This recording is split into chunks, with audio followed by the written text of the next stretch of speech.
미국의 대표 장수 만화인 심슨 네 가족들, 알고 보니 미친 적중률을 자랑하는 예언 가족이었다는 사실. 유명 예언가들의 기죽는 소리가 여기까지 들려온다. 뱉으면 다 예언인가 싶은 예언 불신자들도 자동으로 기립박수 치게 만드는 심슨표 예언. 검증 완료는 필수. 이미 현실화된 심슨 예언 속으로 빠져보자. 기괴한 생물 편. 새눈박이 물고기. 이 예언은 무려 1990년에 방영된 에피소드에서 탄생했다. 바트는 길을 가다가 오래된 강을 발견했다. 바로 장비를 장착하고 낚시를 시작한 바트. 그때 블링키라는 물고기가 바트의 낚싯줄에 걸려 올라왔다. 그런데 자세히 보니 눈이 3개였던 것.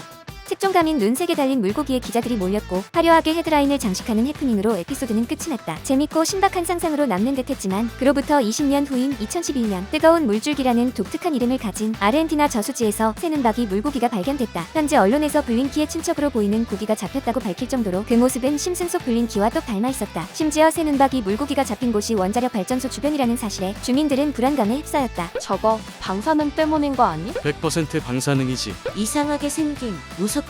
섬뜩한 소문의 진실은 미궁 속으로 빠졌고 청년들은 새눈박이 물고기를 냉동고에 보관하다가 박제까지 시켰다고 한다. 놀라운 싱크로율을 자랑하는 두 물고기. 블링키는 귀엽기라도 하지만 기형 토마토.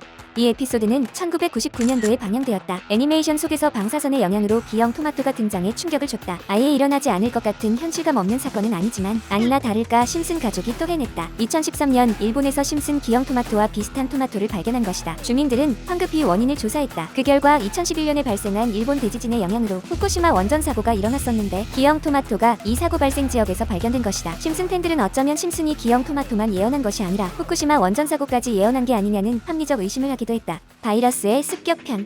에볼라 바이러스. 1997년에 방영된 에피소드로 마지가 아들에게 책을 읽어주는 장면이 뒤늦게 화제가 되었다. 그냥 보기엔 엄마가 아들에게 책을 읽어주는 평범한 장면이지만 책을 자세히 들여다보면 말이 또 달라진다. 책 이름이 호기심 많은 조지와 에볼라 바이러스였던 것. 심지어 책 표지에는 원숭이가 침대에 누워있는 그림이 그려져 있다. 여기서 원숭이는 에볼라 전염 의심 동물이라는 사실. 아들 바트는 책을 읽고 그림을 하나 그렸는데 불길하게도 죽은 사람을 그려 의미심장하게 에피소드가 끝났다. 이게 1997년에 방영됐다는 사실이 놀라울 정도다. 2014년 서아프리카를 시작으로 에볼라 바이러스가 유행했다. 전 세계를 공포에 떨게 만든 바이러스. 우연의 일치라기엔 이름까지 너무 똑같아서 소름 돋는 심슨 예언 중 하나로 자리 잡고 있다.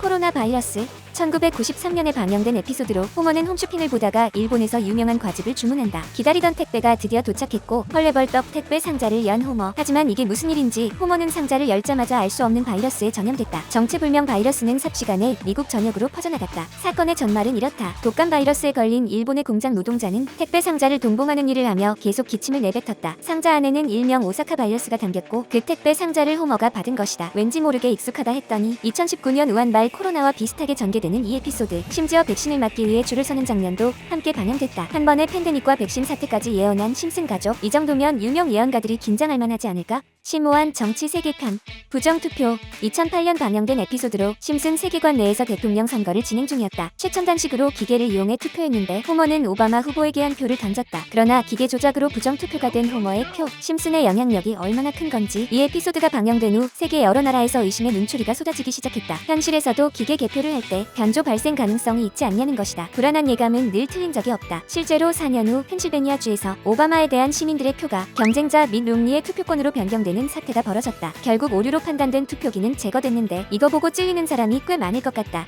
도널드 트럼프 대통령 취임.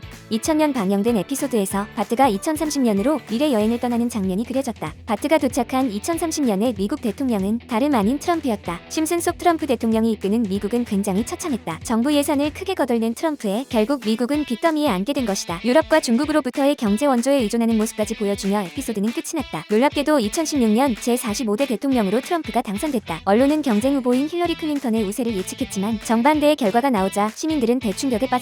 트럼프가 당선되기 전 미국 경제 전문가는 이렇게 전망했다. 트럼프가 대통령이 되면 외교 관계가 망가져 경제가 어려워지고 주가가 폭락할 것이다. 우스갯소리로 트럼프가 심슨 애청자가 아니냐는 소리까지 나오게 만든 이번 에피소드. 이 정도면 전 세계가 심슨을 따라하는 게 아닐까? 오죽하면 미래에서 온 사람들이 심슨을 만들고 있다는 등 심슨 예언에 대한 여러 소문이 퍼져나갔다. 이에 제작진은 수십 년간 계속해서 방영하다 보니 어떤 것들은 예언처럼 보일 수 있겠다며 쿨한 입장을 발표했다. 진짜 미래에서 왔으면서 겸손하기까지 한 제작진. 이쯤 되면 진정한 프로 예언 과몰입러는 논란인 걸로. 다음엔 또 어떤 예언을 들고 올지 함께 과몰입하며 만관부 만사부.